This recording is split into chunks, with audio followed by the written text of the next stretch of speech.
Welcome to Blamestorming. Blamestorming. In a post-truth world, there's plenty of blame to go around. Plenty of blame to go around. Plenty of blame to go around. Plenty of blame to go around. Join Dave Cyrus and Marissa Smith as they blamestorm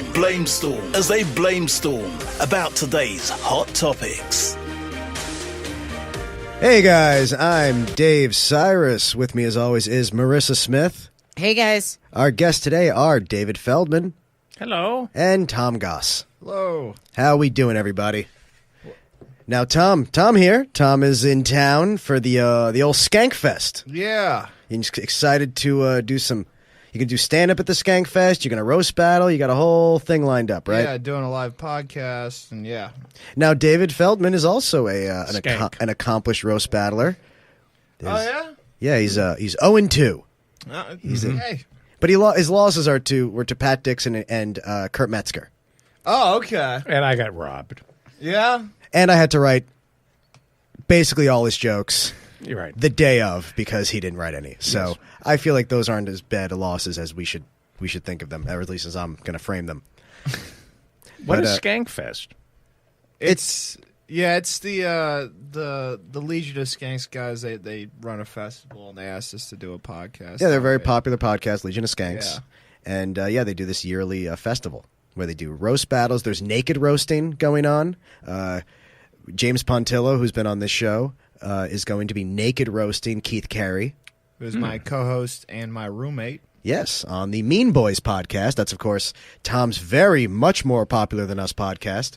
The Mean Boys. Well, we just speak more truth to power on my show. Exactly. Yes, exactly. With a name like Mean Boys. Now, and David also has the David Feldman Show, which is a very long-running, very popular podcast. How many? By long running, you're talking about each episode. Yes, it's a 4-hour fucking show. It goes on forever. Oh, isn't that exhausting to do? No. No? I'm a very sick man. He does it twice a week. Wow. Yeah. It gets to be 4 hours. Well, he gets like 1-hour interviews per person. Then he gets you've had some big people on it too. I've had Dave Cyrus. Yes, you've had Judd Apatow. Yeah. You have Howie Klein. We talked about Corey Brett Schneider. Yeah, the big stars like that. I sometimes have really big names. No, you do. You got did you have Howie Mandel recently? No, but Was I've that- had what am I like thinking of? Martin Short and Robert Smigel, Robin Williams, Bob Saget, Nathan Lane, Andrea Martin. Yeah, that's Wow. I've had some big Now I know big people. You have a very high profile show. Do you happen to know off the top of your head how many reviews you have on iTunes? Because it's probably a lot. I think I've looked at it. It's definitely several hundred. And Tom's show actually was able to get a lot of iTunes reviews because they Well, we offer to hurt ourselves if you leave enough, and that's mostly... Really? It's really Yeah. worked. It's really helped them. I mean, really, yeah. So Dave, what are you going to do to yourself? I mean, No, do it to Tom. I feel like doing this show is the sacrifice alone. But yeah, Tom. Now, you guys you haven't been hurt for reviews yet, right? It was mostly No, not for reviews. No, I mean, when I say hurt for reviews, one of my co-hosts, Connor McSpadden, had never had soup before, and he threw a giant... One of his exes tried to make soup, and it turned into a huge fight, and we made fun of him, and basically he agreed that when we hit 400 reviews, he'd eat soup at a live show. We were at like 100, and immediately everyone left a review to see him eat cream of broccoli soup in Chicago. and he hated it. He hated it. He threw a huge fit about it, and it's so that's Why is hurting. he soup phobic? He eats applesauce, peanut butter sandwiches, pizza. End of list. Yeah, that's pretty much it. You'll throw in a graham cracker when he's feeling naughty. Like he's But you've hurt yourself with the show. Like yeah, most of them. like he's done a lot. They do a live show where usually when they do a live show, they have a what do you call it? A torturer. Dominatrix. Yeah, who comes up and if the joke isn't, and they tell jokes, and if the joke does And badly, she hits you with a paddle. yeah, pretty hard. Yeah, no, our favorites. We did a show in God, what was the name of the town in Indiana? We did it in the City of Churches in Indiana, and we did it during the day. It was for a festival, and we had our dominatrix for that show was also transgendered in Indiana, which is not the most accepting place. It was during the day. It pretty much was a TGI Fridays overlooking a AAA baseball game, and we had our like pocket of fans that were there, and then everyone else looked horrified because she was electrocuting us on stage at like 6 p.m. Mean Boys sounds more like Sub Boys. I've done my share of ambush shows where audiences don't know a show is happening, and you feel bad enough just doing stand up for people who weren't expecting it. No, we had our fan in front of the show, Alexis, electrocuting us on stage. Good for her. Does that feel good to be? I don't. I mean, I have no connection to my body anymore. I don't. It doesn't feel good. I mean, you notice it, but I've seen you. You're definitely in pain. It hurts, but it's not like it doesn't hurt in terms of it doesn't injure you. It just hurts. Tom didn't have a bad enough of a childhood to learn to enjoy being electrocuted on stage. That's a private thing. It's a private. You just get rid of the other people, and then I'll enjoy it. But yeah, no, it's So now, what were they using on you? Like a BDSM electric wands. Okay, and then where were they? Like mostly the nipples. Okay, yeah, that's rough. It was a pretty great moment on that show. We always do the opening segment shirtless. There's a pretty great moment of that show where it was less attended than we wanted it to be, and I chucked my shirt. I go, someone catch, and it just slowly floated to where there was a bunch of nobody sitting there. It was a fun. I had so much fun that show, but it was because so many people there did not want us there. By the way, speaking, you mentioned it was Indiana, and she was a trans woman. Did you hear She'll this? probably listen to this. There's actually a story. No, she won't. No one does. There's a story of Scarlett Johansson just reversed on playing a trans man in that movie. Oh, she changed her mind. She's not going to do it. Yeah. And, here's the... Just like a woman who's playing a man. I have a little sympathy. Yeah. She changed her mind. I have a little sympathy for her on this because when I read about the character, while the character certainly was, by today's standards, a trans man, at the time, it wasn't really thought of that way. She was simply thought of as a woman who chose to live as a man. She was still referred to as she and her, and not that that's a reflection on her, or excuse me, him. It was a reflection on the time, but I can understand why Scarlett might not have thought it was, quote unquote, playing a trans man when it was in fact what everyone else considered this man at the time to be just a lesbian pimp. Right. Well, also, didn't that one dude who fingered a bunch of girls against his will, wasn't he playing a trans woman and he's just a straight dude and no one gave a shit? Wait, was Larry Nassar a trans woman? I don't. The guy who Jared Leto? No, he was in Arrested Development. Didn't he get accused? Franco? You were. Oh no, you're Franco. Am I mixing up people? You're now? mixing up Okay. two controversies. Yes, Jeffrey Tambor, who him. plays a trans woman on Transparent, Right. was accused of sexual harassment. Oh, okay. So who's handing out the fingerings though? Like that's what my question. I'm curious Like- about. I'm Oh, sure. I thought he. Well, you're just harassing. I mean, it could have been any other story about anyone else who's famous, but my point is like no one gave a shit that he was doing it. You know what I mean? Right. There was some controversy, but people kind of said, "Well, we'll deal with it because we wanted this show to exist, and it's being written by a trans woman." So, but it did. There were still plenty of people who were still like, "No, Jeffrey Tambor should not be playing a trans woman. They should get a real trans woman because it's not like there's that many parts for actual transgender people in Hollywood that." They don't. But I think there's also the argument that people make, which may not be popular and may not be valid, but it is the one people make there, which is you're kind of more interested in watching someone who's not trans try to play a trans person And simply see if they as can do a good job. simply as an actor. Right. It's a harder role, and people. Just like it's also, I'm sure it would be harder for Jared Leto to play Barack Obama. It wouldn't be an easy acting job. It doesn't mean he should do it. Okay, now I kind of want to see that just to see the backlash. And I'll guarantee you he would do a better job at that than he did as the Joker. He did. I mean, he played. Not trans, but cross-dresser in Dallas Buyers Club. Oh, it was trans. Yeah. Yeah, the It character was was trans. Yeah, It it was was trans. trans, I yeah. couldn't remember. I was in a bad mood when I watched that movie. Great film, though. I remember, great movie. I was just in a bad place. But yeah, so it's weird. It's weird how like, isn't this this is the first time we've had an actor get bullied out of playing a trans role? Trans man. There have been but even when in Dallas Buyers Club, people complained about Right, Jared but Leto. not to the point where They quit. Right. I mean, I is also that feel like it's the times have changed. Like when that movie came out, like people were complaining about it, but I don't feel like it was such like a Me Too movement, like so pro trans, pro LGBT that the actor themselves felt like, you know, something. This is not a fight I feel like fighting.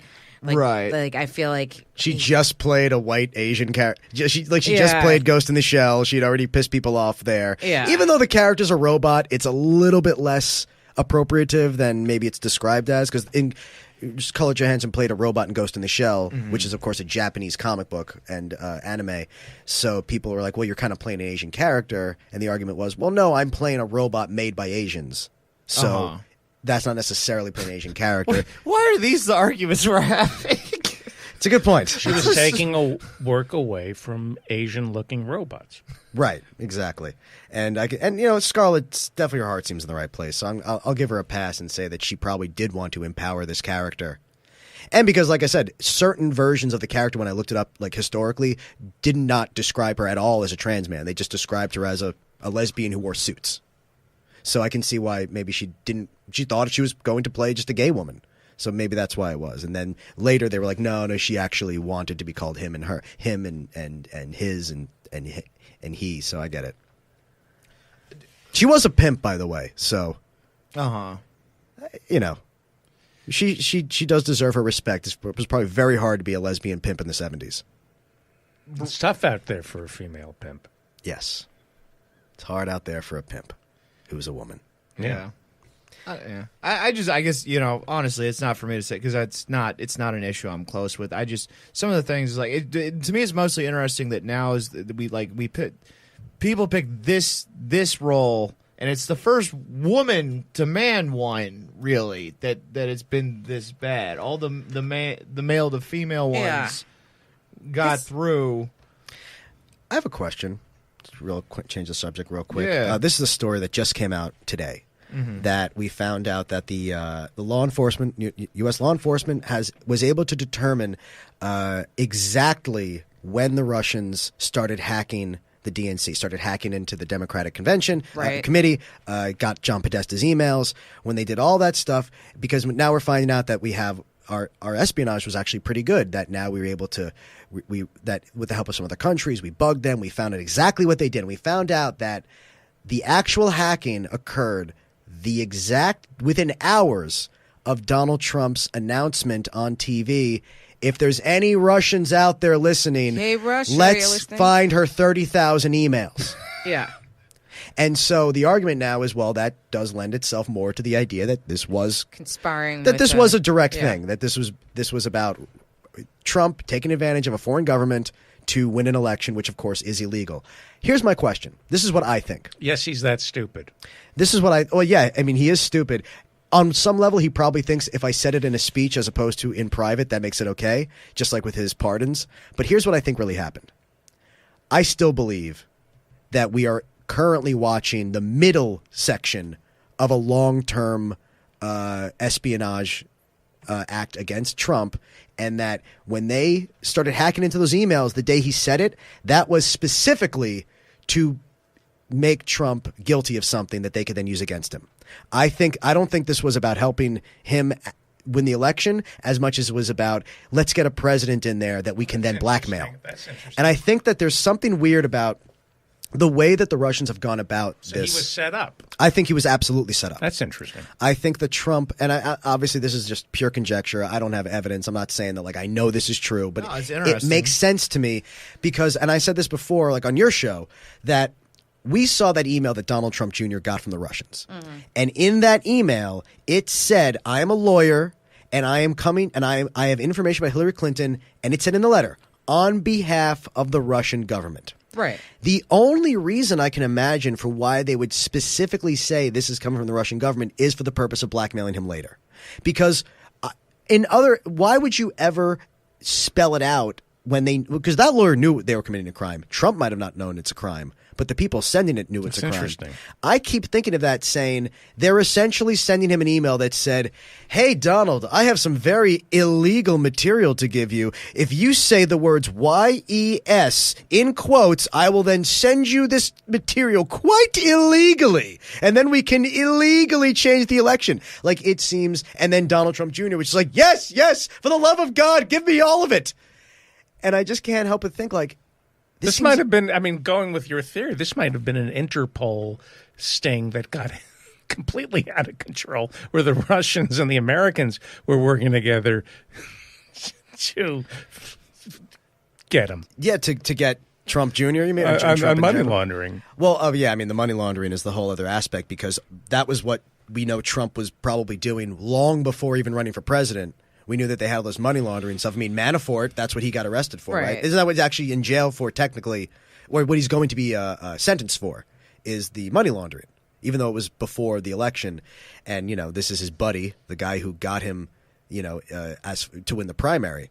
Now, of course, the other big thing that people have been talking about, not that it's new news, but it is something to talk about, is Paul Manafort's back in the news because, of course, he got arrested again for witness tampering. Right. He's under house arrest. It's Paul No, Manafort, he's in the actual guy who jail sells now. The rugs. I don't know who that is. Manafort sells what? Oh, the rugs? Is that it? I didn't know that that's the kind of rug. Paul Manafort was Trump's first campaign second campaign manager, and he's currently under house arrest. And he's been arrested for money laundering and. So he's not on house arrest anymore. He's actually physically in a jail. I now. apologize. Yeah. Thank you. Yeah. Yes, But the I meant to jail's say, like a house, though. he is. Well, yeah, he's got special privileges, but he was on house arrest. Yes, where excuse me. He Yes, lived in his own home, but because witness of this tampering. witness tampering, He started witness yeah, tampering, exactly. and they put him in actual jail. And this Yeah. is Trump's campaign manager. Right. And so here's what they were saying. This is what's coming Like back 2 up or about 3 weeks in jail. Right. This was coming back about Paul Manafort. When he was Trump's campaign manager, and a lot of people were talking about would the Republican Party turn against him, even though he had won more votes, would they use the superdelegates to give it to Ted Cruz, which I think they didn't just because Ted Cruz was the only other candidate they wouldn't do that for. If the last other person was like Jeb Bush or Marco Rubio, I think they absolutely would have, but they knew Ted Cruz was almost as bad as Trump. Ted Cruz, he might have been worse. I know that's an insane He's the thing only to say, person who but that's- I think he might have been. He's the only person where there is an argument there. There is a solid argument that of ways he could have been worse because of how. Because he wouldn't have gotten caught. Yeah, he's not dumb like Trump is. He could have gotten away with all the horrible things Trump is doing politically without all the stuff to use against him. Right, and I think he would have gone over, gone a lot harder, in terms of things like birth, like he was a religious nut. He like would've he be would, bad. yeah. I also think he could never have beaten Hillary. I think he's such a hateable person. He has no charisma that I don't think he could have won. But that's not here or there. Right. So Manafort, here's the thing: the one big thing Manafort did. Manafort was the reason that the Republican platform at the time in 2016, or I guess the end of 2015, stopped backing Ukraine. Because this is when Russia had invaded Crimea, had annexed Crimea extremely illegally, just invaded another country, and we just let them. And we were going to give weapons to Ukraine to fight Russia. Right. And Paul Manafort is understood to be the person who changed that and said, nope, we're okay with what they're doing. Huh. Here's the thing, though. There's nothing illegal about that. It's sleazy and it's very odd, and there's no explanation for why the Republican Party that was always so hawkish and warlike when it came to Russia was suddenly, groveling to Russia. But we now know Manafort had these really bad ties to Russians. If Paul Manafort, as Trump's campaign manager, was bribed or even coerced into doing this, that's about as high a treason as you can get, right? I mean, Well, don't we already know that Manafort had gotten money from these oligarchs that sued him because he hadn't paid them back? Yeah. So we kind of already know that he at least was. He was getting big money. We even saw an email where he asked, I guess, one of the oligarchs how he could, quote, get whole. Was the Right. term whole with a W, as in that was the way they described how do we, Recoup our money. get our money back? Because of course he was working for Trump for free. Right. Which is a very interesting thing that he was working for Trump for free. He didn't want a salary. Because he was making the money. Because from he's the making oligarchs, millions from- and he just had to turn Trump's head to do what these Russians wanted to be done. But I don't know. I think that Trump has his own ties with Russia. Like he wanted to build that hotel in Moscow. He's really been trying to get involved with Russians since Reagan. Like he had offered back during Gorbachev to be some sort of liaison between the U.S. and the USSR at the time. Yeah, I mean, I remember that was literally Trump came out during the 80s and said, "Everyone, I should be the one to negotiate the nuclear weapons between U.S. and Russia." He was 80s Right. Dennis Rodman. Yeah, no, Yeah. he really was. Yeah. He also, this was around the same time, he said, Dennis I should be the Rodman's one. hair is better, though. He said, I should be the one to negotiate peace in Israel at the time. He's Yeah. just a narcissistic idiot. What was his reason for the Israel? Because he's a genius. Oh, Because yeah. he's just he's the best negotiator who ever lived, and he'll fix it. He's the kind of person who literally thinks a negotiation is about charisma. Uh-huh. Because when he talks about, he'll say, like, I have more chemistry with Kim Jong-un than what Obama did. You got to be dumb as living hell to think chemistry factors in to a country-to-country negotiation. I don't know. I think Kim Jong-un spends a lot of time sitting and just like, man, I'd stop killing my citizens if I had more chemistry with somebody. I'm really lacking in chemistry right now. Yeah, I don't see a lot of serial killers who just were like, once I found the right friends, I was fine again. Do you think Kim Jong-un and Rodman are banging? No. I don't know. I Wait, feel like, where's this coming He's from? openly bi, right, Rodman? yeah, That's true. Rodman is a bi. But like, I feel like, why is he so interested in Rodman? Oh, we know that. He loves basketball and he's a star fucker. But like, he's not interested in Jordan. He's Because not. Jordan's not going to North Korea. But I'm sure. Rodman would blow out his asshole. He would Yeah. destroy. I don't know. My If vibe Michael is- Jordan was willing to go to North Korea, he would never speak to Dennis Rodman again, Kim Jong-un. It's I- because I Dennis don't Rodman think is as so. famous as he can get his hands on. It's like him and Allen Houston are it's him and just every shitty, washed up You don't retired think player. some CIA agent can talk to Michael Jordan and say, like, we need you to go over there, just shake this guy's hand, have we a don't dinner. want them to. But like, Suck your I'm dick a just little bit. like, this is do it for your country. Like, I think that Well, there's I nothing think in it. he just. I personally, my thought is, I think Un has the hots for Rodman. I would not be surprised if they didn't have a little something going on. I love the idea of finding peace in North Korea after just giving Kim Jong-un a couple black friends. I think that would, if that worked, that would be the greatest thing of all time. I want nothing more than to find out that everything you're saying is true, except when they finally got in bed together and found out they're both tops, and it ruined the whole thing. They just don't have the right Rodman's sexual been chemistry. there more than Yeah. once. So Rodman's a power forward. Yeah, no, that's the thing in the gay community. Sometimes I have gay friends, and I was like, does this ever happen where two guys make out, go back home together, and then at the last second find out, oh wait, we both want to do the same thing? And Yeah. you got to be versatile. That's what they say these days. right. But yeah, it's a danger. No, I feel like they're both tops. That's my estimation. I feel like Kim. I see Kim as a strong top. Kim's a bottom. Hold on. I'm picturing something. Just Dennis Rodman ping socking Kim Jong-un. I'm sorry. All right, now it's too far. Sorry. Okay, I found the line and I passed it. Oh Jesus! It's a political show. Take that back to the Mean Boys, you degenerates. Sorry, I've been pretty well behaved. I only mentioned Kim Jong-un getting pig sucked by Dennis Rodman No, it's twice. and asked a congressman what he knew about aliens, all right? I feel like Oh, that I all liked. things considered, all right, I'll tone it down. No, I love the Space Force question. I really hope a senator is going to bring that up. A congressman is going to bring that up later. Be like, I was talking to someone recently, and he's from Central California about the Space Force. What is it? I will vote for whoever tells me the truth about aliens. That rules over everything. That is I gotta say, I hate conspiracies. I have become a very, very anti-conspiracy guy, but I don't consider the aliens thing part of that Alex Jonesy right wing. No, they take it places, but there's also like they have I'm with you. That's what I mean. I'm saying like most conspiracies we think of now are just things that were made up by Alex Jones and other people who are just like, we lost the culture war. We need to figure out a new way of getting dumb people to hate blacks and Jews.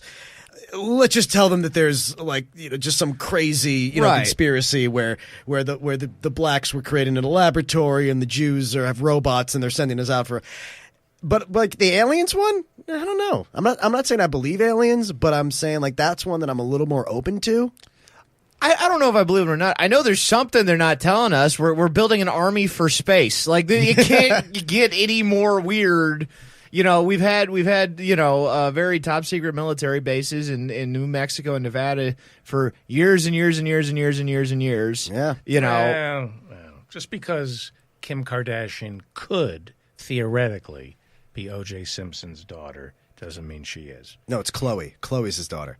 But no, I don't think it's his daughter. But yeah, you're saying that's true. That's true, the exact truth. It's that there are some things that could be true, doesn't mean they are. Right. With aliens, it's more like, if there weren't aliens, it means that there was some, and this is very possible, that the government actually did want people to believe there were aliens for some other reason. Right. To cover up something else. I just want to know what it is. Either way, you guys are hiding something, and How come nobody saw aliens before World War II? Before they were popular. They have hieroglyphics of it.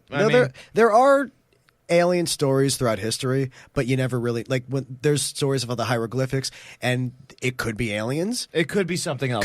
Could have been like Greeks. Well, like even during the gold rush when Chinese immigrants were like first coming to America, they would call them the Celestials because they thought they looked like aliens. That is what they called them in Deadwood. Yeah. Dirt worshippers, they said, the Celestials. Yeah. I thought they were called Celestials because they worshipped their ancestors in the sky. Or they was literally because they looked like aliens? I think it was because they were supposed to look like aliens. It is the funniest. It is. I'm not a huge fan of ethnic slurs, but that is a hilarious one. Celestials. That's one of the more fucked up ones now that I think.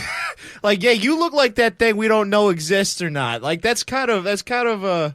Yeah, when I was just weird to me. Actually, when I was on Mean Boys, I did I wrote. You weren't there. I wrote a game called Star Wars Species or Ethnic Slur, and Celestial. No, I was. I think I was there for that one. You weren't there for that one. I was very upset you weren't. Oh, I did this was before I knew you, right? Yeah, and then the later one I did a different one. It was which one is the real racist golden age superhero? Oh, okay. But yeah, and that one, Celestials, was the trick because it was both. Yeah.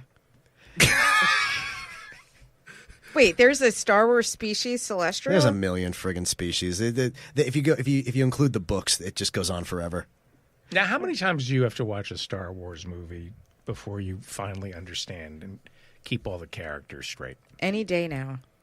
Do you have trouble keeping everybody? Yeah, I do. You had the same problem with the Avengers.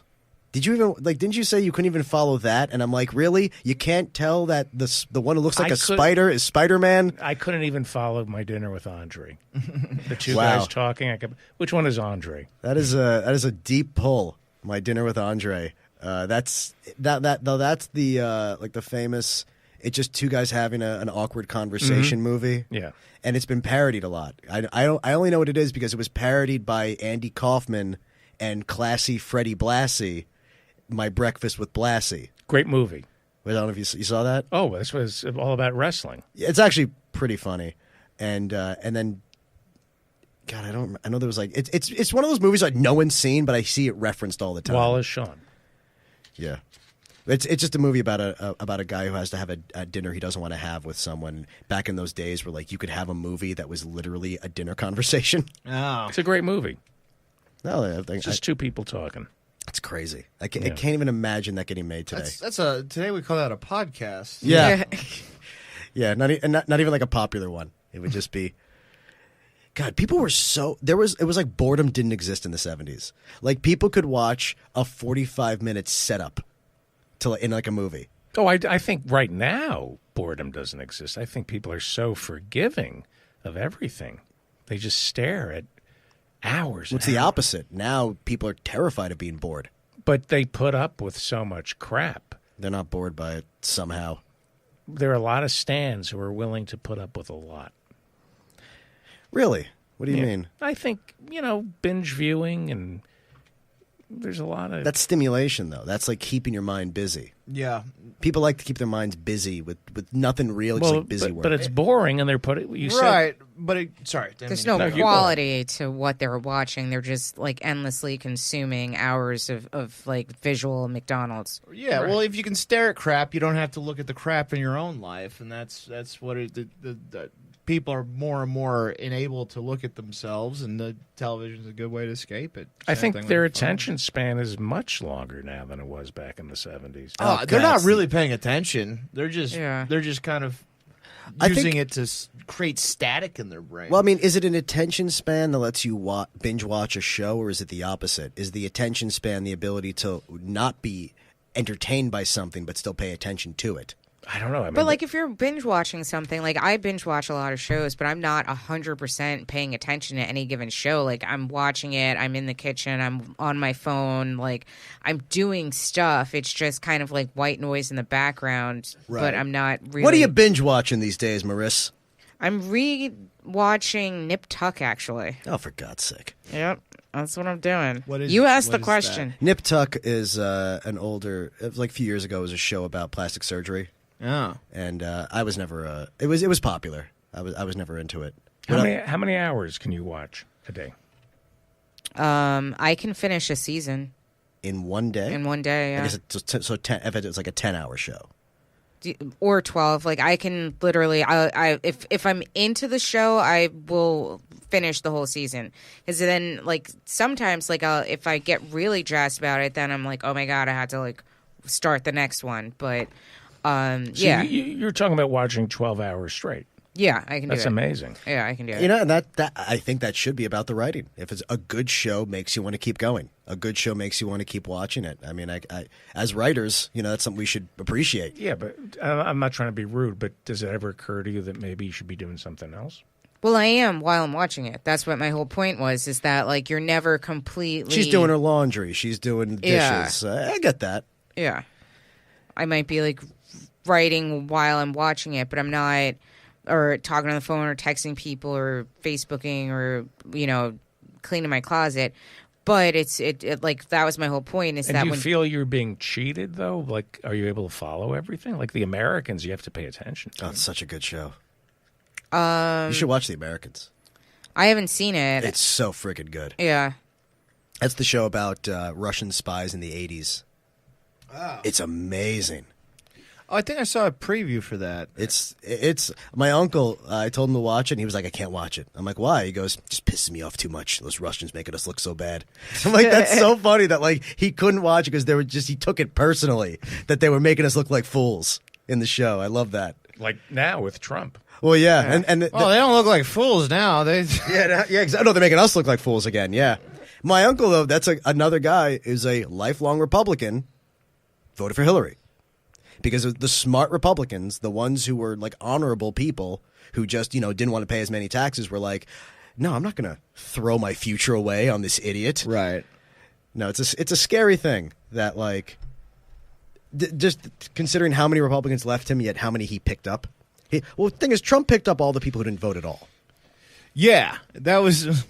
Yeah, it's that's exactly what he did. He picked up all the people who just sat in their basements listening to Tool, calling people faggots Would you on stop YouTube. describing me? Hey, I like Tool too. Yeah. No, but that's exactly what he did. No, and it's weird to think like there were a lot of things like I feel like he picked up on a lot of mentally unwell people. He picked up on a lot of categories, and after A lot the of election, drug addicts. Yeah. No, there was like at the at the end of the election, I kind of like looked and I was like, man, he really targeted a lot of I fitted a lot of his demographics, and I'm glad that I didn't vote for him. Of course, I never would have. I thought he was a piece of shit from the beginning. But you do look like someone who would. But wear I was American... like, wow, he was targeting me to be the kind of people to vote. Yeah, you for look him. like you could be standing behind him wearing American flag Ray-Bans. Yeah. It made me feel very gross to be like, oh, that's. I was who he was looking for. Let me ask you, because a lot of people are very upset about Trump, right? You're upset. Yes, we all are. If you hibernated and you just turned off your phone or you blocked Trump and lived your life for the next 3 years, and assuming you're not an undocumented worker, because I think they're the ones who are being victimized by ICE. I think that's the only real story. They happen to be the biggest punching bag of his administration today, yeah. Right. So if you take, because that is the original sin of the Trump administration, the other stuff is horrible, but if you stop paying attention and you wake up 3 years from now, could you live your life and not be upset? We don't know, because you could find you wanted to get an abortion and can't. You could find you don't get your health care that you need to survive. There's a lot of ways this could fuck us. You could wake up into a nuclear winter. You could also find out. It could also just be that your grandkids aren't going to be able to live anywhere at sea level. I mean, it could be that bad. It really could. It's not just optics. He's hurting people in a real life way. And I mean, we don't even think about the level of like dealing with people in the future who grew up under Trump and were led to believe that he was someone to be respected. We have no idea how much worse our lives are going to be simply by the human beings that we have to live on this earth with, who now think that's a role model. That alone, I mean, you could get beaten to death in traffic because of a person like that. Or, well, I also feel like even when we're going back to this immigration thing, like all of these kids that are being separated from their parents, like we're basically constructing mass murderers, terrorists, serial killers because thank God we're keeping locking them up then. Jesus. Like it's like the psychological damage that is happening to them now at such like an impressionable age. Like we're going to who could blame the that repercussions of this in at least like 15, 20 years. Yeah, who could blame that kid for hating Americans after this? But do you ever worry that maybe you're blaming Trump for your own inadequacies and misery? I hate Trump, obviously. Well, we didn't make the decision to separate these kids. I know, but I can't figure out how much of my unhappiness stems from just my ineptitude. Here's or the Trump's. thing: the exact argument you're making could be made identically about black kids being shot by the police, about environmental regulations going away, about farmers being squeezed out by factory farm. There are so many ways that people suffer that you could have you could say, hey, if you just stop paying attention, it wouldn't affect you.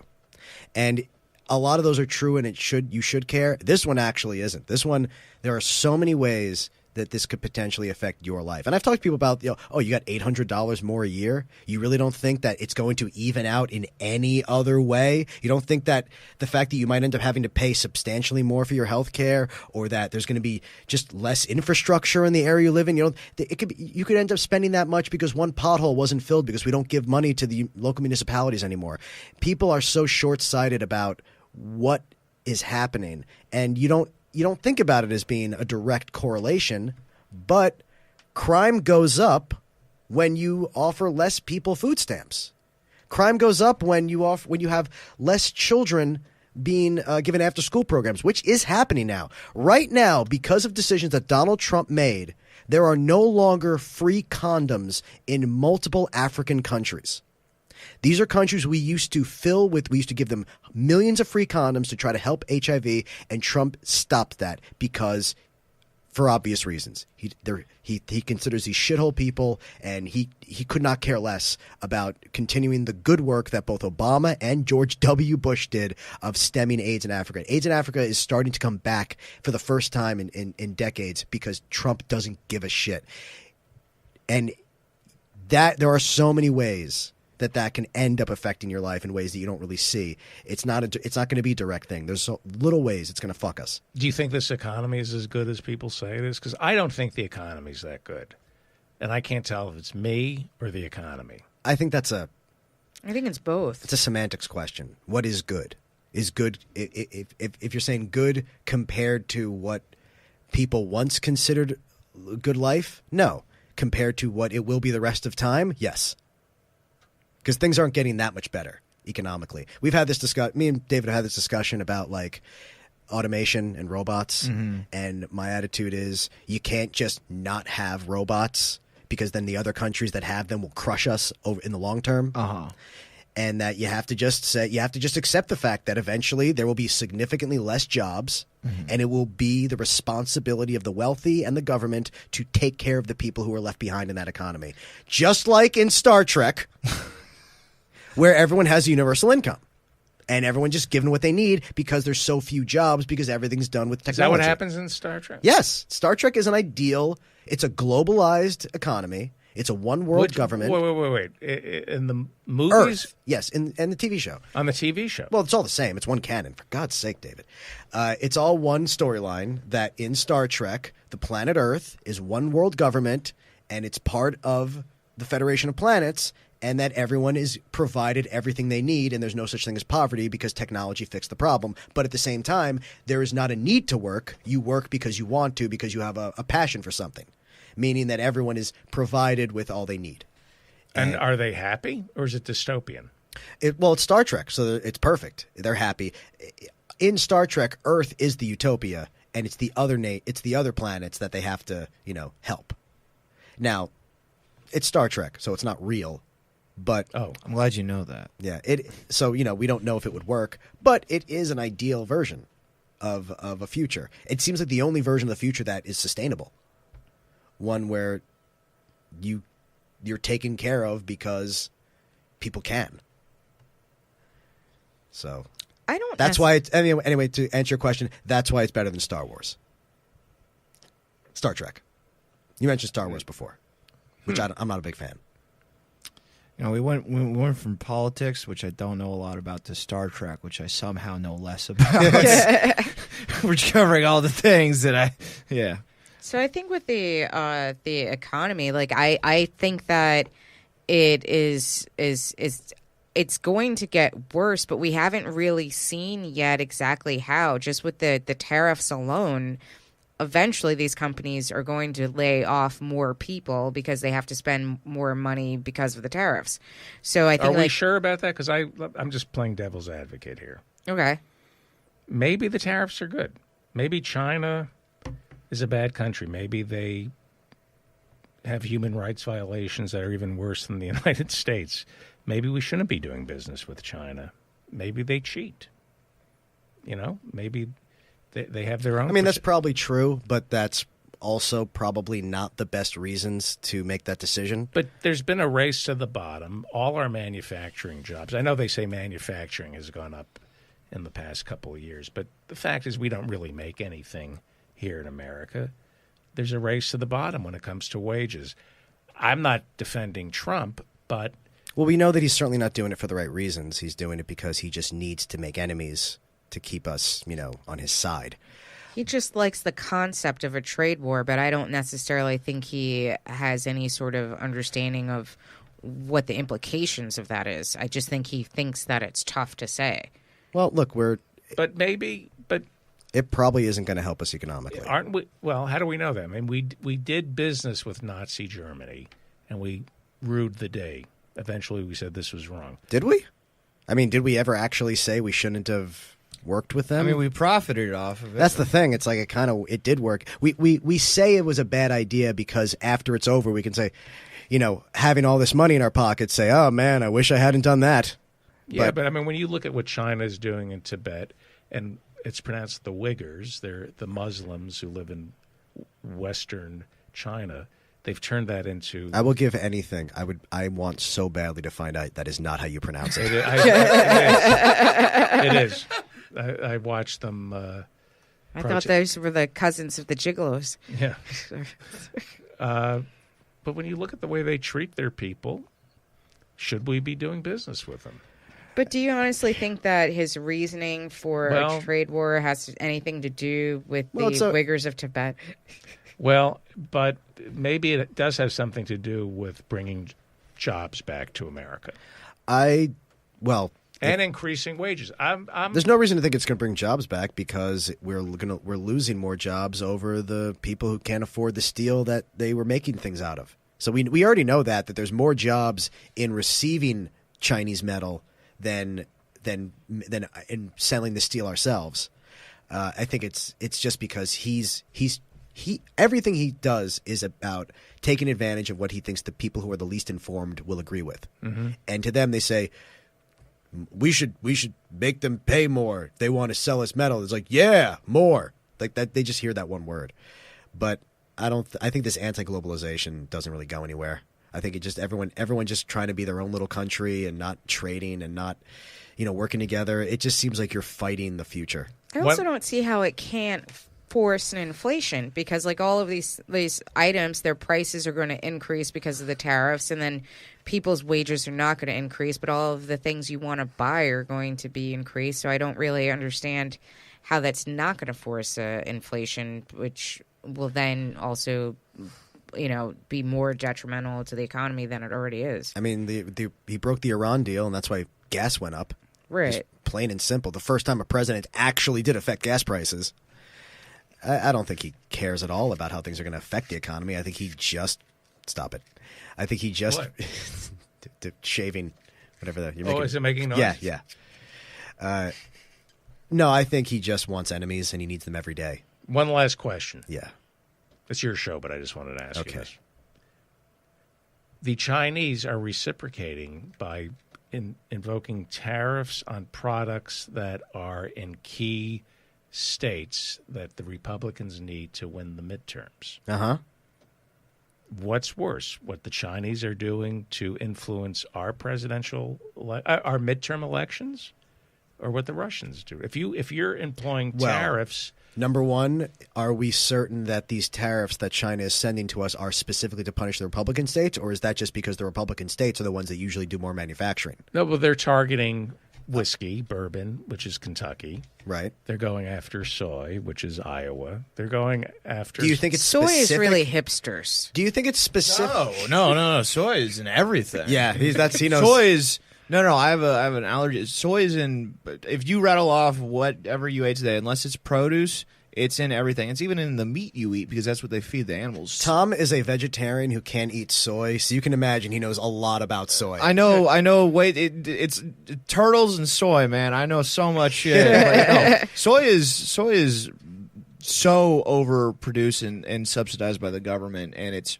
really bad for everybody. Really? Yeah. Oh, it's terrible for you. There have been some studies that have found links To prostate cancer. well, that, and even in childhood autism, because soy absorbs minerals and vitamins, and it so you get less of it, your minerals and vitamins, as a kid. And they found that a lot of children who were fed soy milk instead of breast milk or formula, much higher autism. Can you eat beans?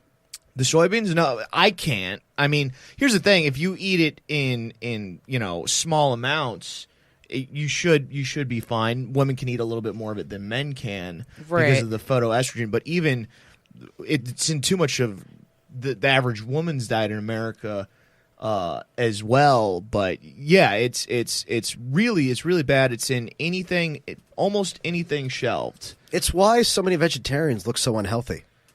It's you have all this extra estrogen, and well, there's also a lot of ways to do vegetarianism poorly. Right, and the people who just eat these giant slabs of soy all the time. Yeah, it's bad, and people say there was a big push for it in the 90s because it was low in fat and high in protein, but that doesn't necessarily mean it's good for you. Yeah. Yeah, that makes a lot of sense.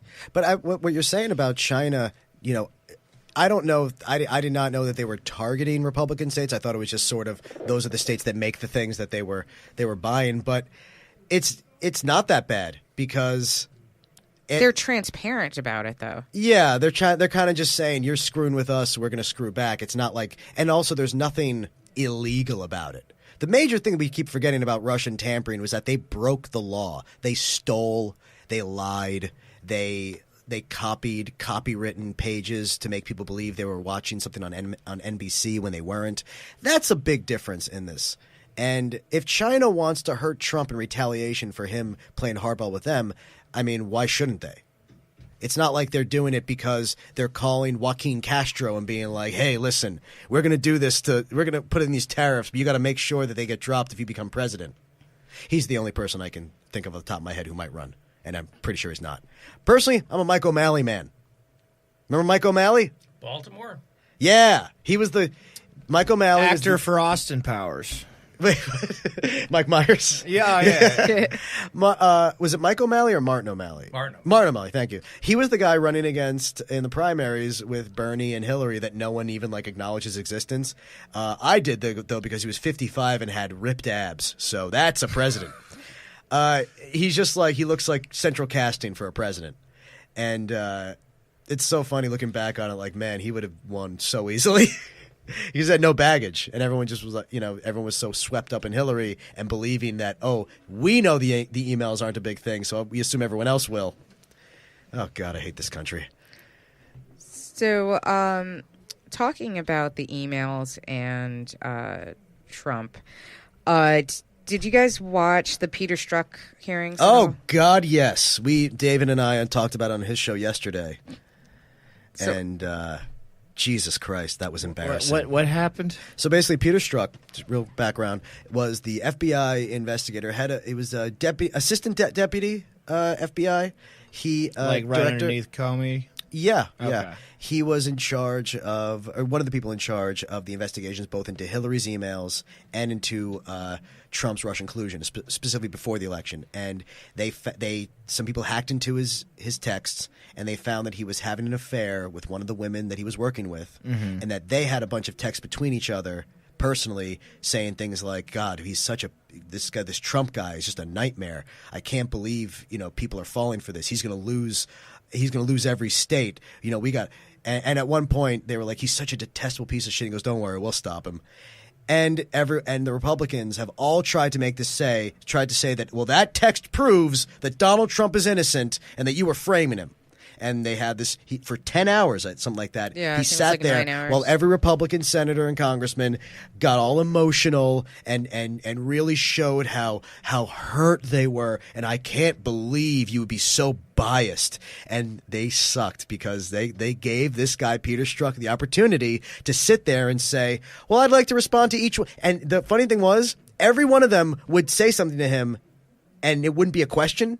And then he'd be like, well, I'd like to respond to that. And they would say, well, it wasn't a question, so you can't respond. And then the Democrats in the committee would be like, no, you have to let him. You just accused him of something. Right. You have to let him speak. And Louis Gohmert, who I mentioned earlier, the most spineless weasel in Congress, the way that he was like, did you look at your wife and lie to her the way you're lying to us?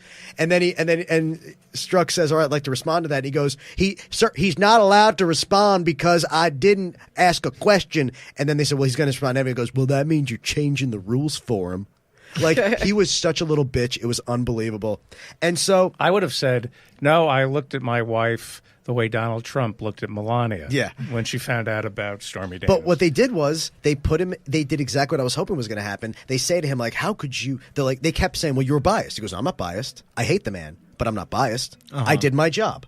He goes, he said, make very good answer. He goes, number one, the Inspector General already went through this and said that I did not do anything improper. Number two, I don't know if you know this, but the FBI is run in such a way that it would be impossible for me to frame the man because there's so many other people seeing everything I'm doing. Right. Which is a very good point. And when did the GOP ever be against bias? Yeah, it's amazing because obviously it begs the question, all of you people here interrogated Hillary Clinton about her emails. Right. Are you going to tell me none of you have ever said anything negative about Hillary Clinton in a personal conversation, you fucking liars? Yeah. But more importantly, they gave Strzok the opportunity to do exactly what I was hoping for, which is where they say, well, you said this thing about he's a detestable human being. And then he said, yes. And then he starts listing the reasons he said it. Right. Oh, really? Yeah, and he goes, Yeah. I did say he's a detestable human being because what he said about the Gold Star family of Khizr Khan and that man died in its service and he insults him. Yes, I did say that. And you could see the Republicans, they kept doing the same thing. They're like, well, I agree about that, but they kept having to say that.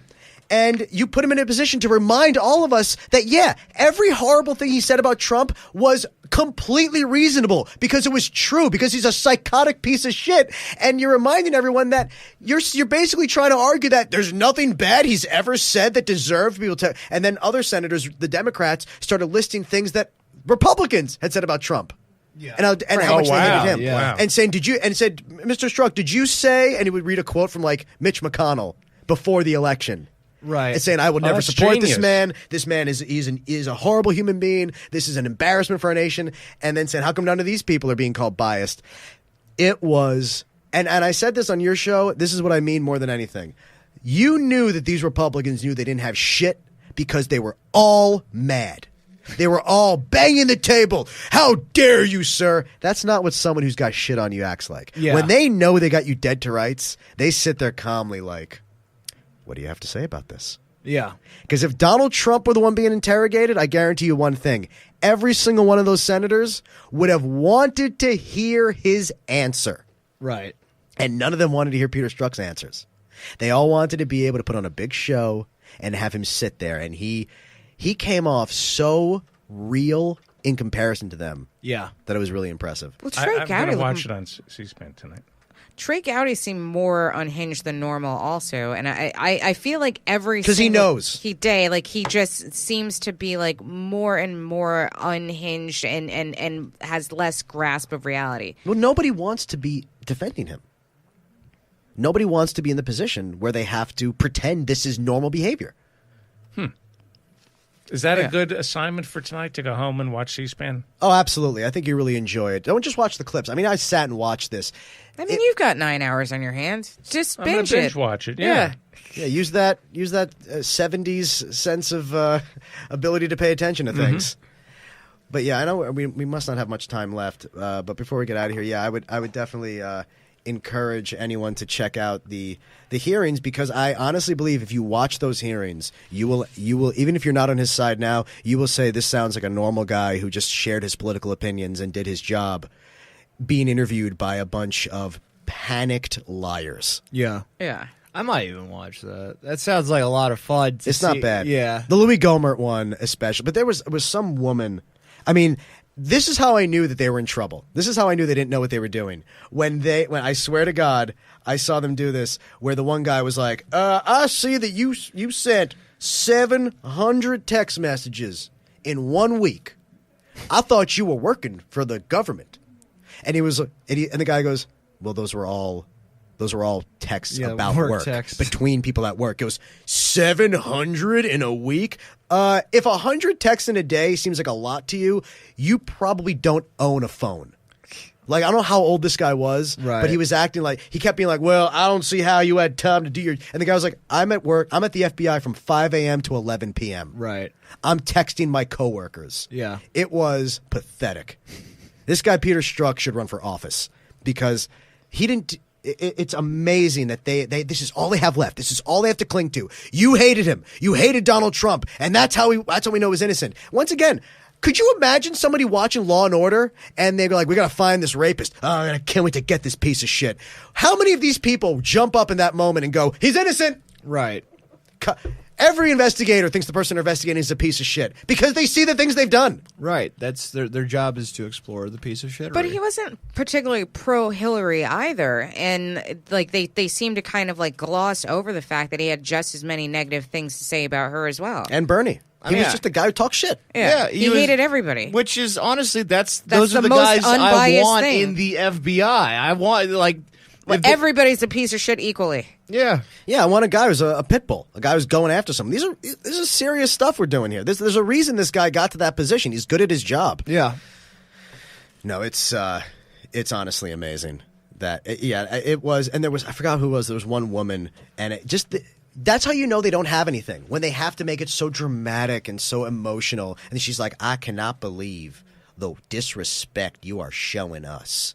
Is what the one woman was saying. It was like, no, what you can't believe is that this is going so badly. Yeah. Because I think he had a smirk on his face. He had the smirk on his face of a guy who knows you got nothing on me. Because he didn't do anything. He did his job. Right. Yeah. All right, should we be wrapping this Yeah, up? we should wrap this up. But This was fun. yeah, thank you guys for doing the show. Thanks for and- having me. Yeah, thanks for being on. And before we go, just tell everyone where they can follow you on social media, what projects you have going on.